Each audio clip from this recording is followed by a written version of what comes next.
Okay, had some technical difficulties again, so here I am, a little bit late, trying to set up my phone on my computer.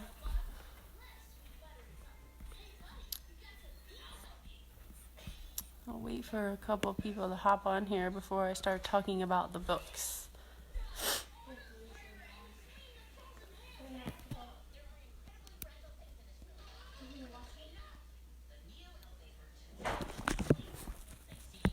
Hey, Nicole. Can you hear me? Because my phone's a junk.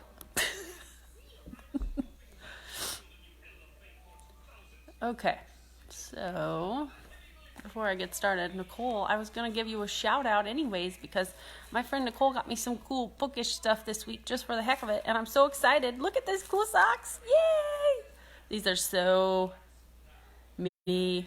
So thanks for those. And the other awesome bookish thing is, wait for it, ta-da, a little personal library kit. So I thought those were really cool. I'm going to have to get this out and start stamping my books so I can remember who I loaned them to. There you go. I can even be a librarian when the library's closed. So thanks, Nicole. Let's see. I got to get my camera turned around here. Okay. So today I'm going to talk to you about one of my favorite young adult books of all time. It was written in 2015, but a lot of you might have heard about it very recently thanks to the Netflix adaptation, and that's All the Bright Places. And All the Bright Places is an amazing book. First of all, I love that it's the sticky notes. A lot of kids would come into the library and be like, "Do you have that book with the sticky notes?" So I love this book. So All the Bright Places, like I said, it was written in 2015. It was meant for a young adult audience, but it's very good, so adults would enjoy it just as much. I decided to talk about this one, though, because it's just been released on Netflix as a film, so a lot of you may want to watch that, but I would suggest to read the book first, because we all know, or we should know, that most of the time, I will say all the time, books are better than the movies. I mean, I like to watch the movies, but if you watch the movie after you read, then you get so much more out of it, right? Or sometimes you're like, oh my gosh, why'd they do that? It's not the same as the book. That's what I do anyways. All right, so this book is based in Indiana. The author was from Bloomington. She lives in LA now, but Jennifer Niven grew up in Indiana, so she based her book in Indiana, which is really cool. It's fun to read because having lived in Indianapolis for a few years, I recognized a lot of the things they talked about and places that they went, so that was fun.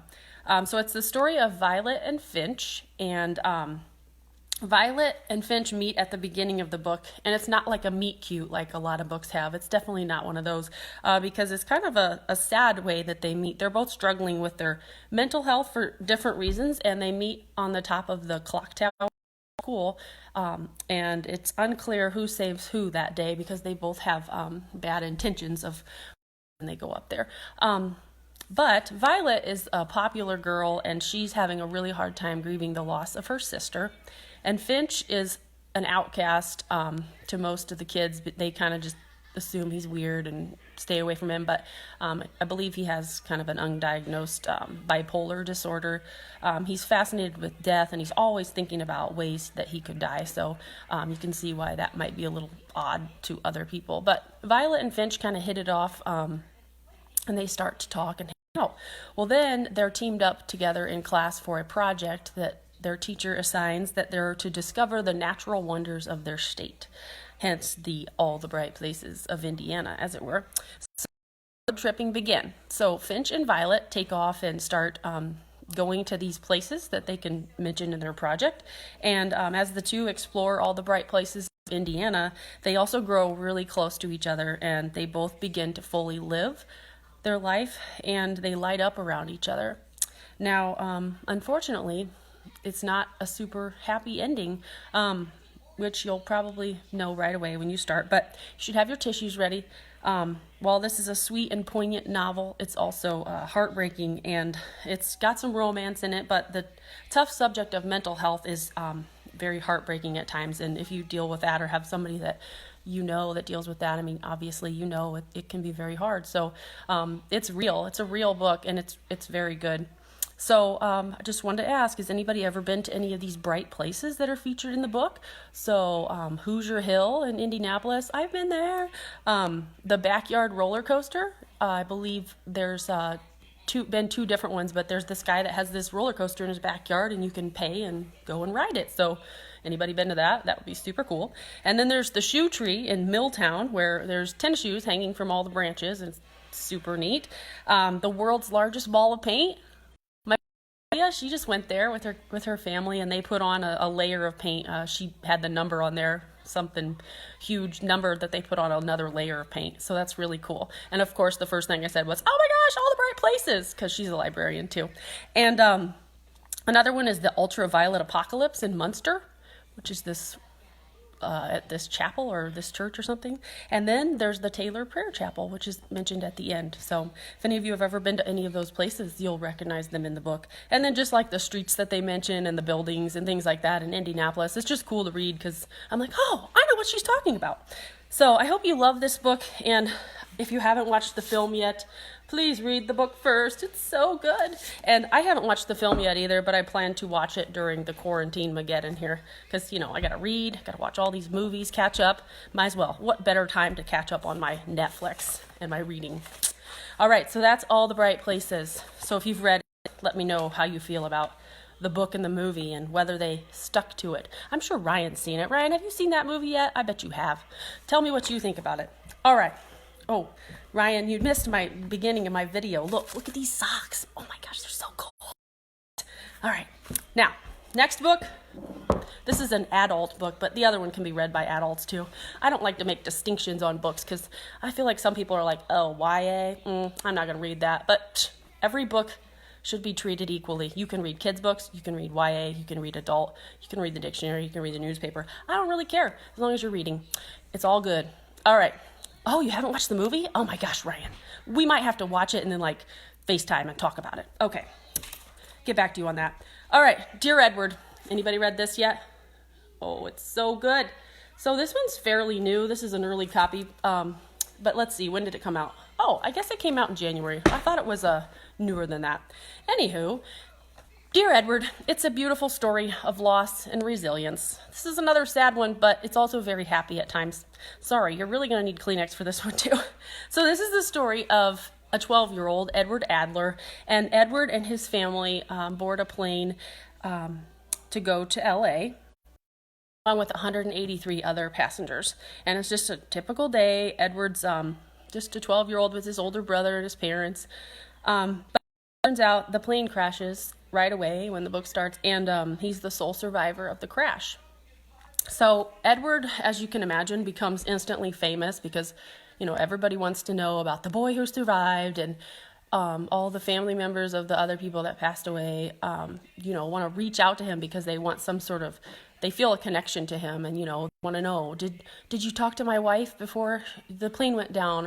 Or did you see my husband on the plane? And, all you can imagine, it's just they're grasping at things to remember their loved ones by. So Edward's aunt and uncle that he goes to live with kind of try to help him, shelter him a little bit and help him continue to try to live despite his constant struggle with grief and try to function after losing his parents and his beloved older brother. And he just, he has to just think about even the most basic things like, continuing to breathe and to just be because he's just so distraught. So the multi-layered story goes back and forth. It's really neat the way they did it because it's written kind of in these rich layers. So what Anne did was write the story of the plane crash, but then she goes back and she starts hours before the crash, and in those hours you get to know a whole bunch of characters that are unique, and the reader gets to know these characters and kind of connect with them. And then when the plane crashes, you're like, oh my gosh, now you know all these random people that were on the plane and they don't feel like strangers anymore to you. And some of them even had words with Edward, or Edward noticed them, things like that. So it kind of gives readers a glimpse into the lives of the passengers on the plane.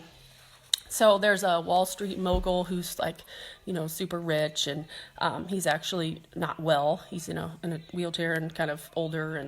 And then there's a woman with an unexpected pregnancy on the plane. There's an injured Army veteran returning from Afghanistan. There's a business tycoon who's all about himself, and just and the flight attendant, you'll see. And then there's a free-spirited woman who's fleeing an abusive relationship. And she kind of is like, does psychic sort of things. So she's kind of like connecting with people that way. So the readers will meet all those passengers, and then, when the plane crashes, because it's going to crash, it's like doubly hard to read. I think it's so good, though, because you feel a connection to them. And then as Edward tries to adjust to his new home with his aunt and uncle and his new school and just the constant deluge of painful memories, he makes an unexpected discovery and meets someone, his next door neighbor, and that kind of changes his path, and he learns to truly live again. And the cool thing is his aunt and uncle, well, not cool, but it turns out it actually is nice for them. They always wanted to have a child but couldn't. So when Edward comes to live with them as a 12-year-old, that kind of completes their family, as sad as it is that, the reason he came to live with them. But that's kind of a nice outcome of the situation. But this book has wonderful characters. The writing is just beautiful, the way she layers back and forth between before the crash and then after the crash. And then she does go all the way up through Edward's life, and you find out kind of what happens to him. So it's really good. So it's both heartwarming and heart-wrenching. So get your tissues ready. Sorry, you might have to cry if both books, or maybe you're not a crier. But I promise you'll like them. If you want to borrow them, I can do a drop-off, or you can do a drive-by way out here in the boonies. All right, that's all I've got for you guys. What have you guys been doing with all your time? I planted some vegetables yesterday. I hope they grow. My mom has the green thumb, my mom and dad, so hopefully I got an ounce of that. We'll see. Anybody know how to get the deer out of your garden? That's my biggest problem. Let me know. What are you guys reading? Send me some messages. I want to know what you guys are reading. All right, I guess I'll leave you now so Cooper can turn his TV back up. All right, have a great day, guys. Thanks for tuning in. I'll see you next Saturday. Oh, yeah, tell me what you're watching on Netflix, too, Nicole. Good point. Oh, yeah, I want to tell you about a Netflix show I just started. It's called Battle Creek, and it's really good. It's like a cop show, and takes place in Battle Creek, Michigan, and it has the Mayhem guy, the actor. I don't know what his name is, but he's the one that's on all the commercials, and he's like, I'm Mayhem, blah, blah, blah, the insurance commercials. Anyway, it's really good, Battle Creek, and it's not like a bad show. You can have it on with kids in the house. All right, cool. Talk to you guys later. Bye.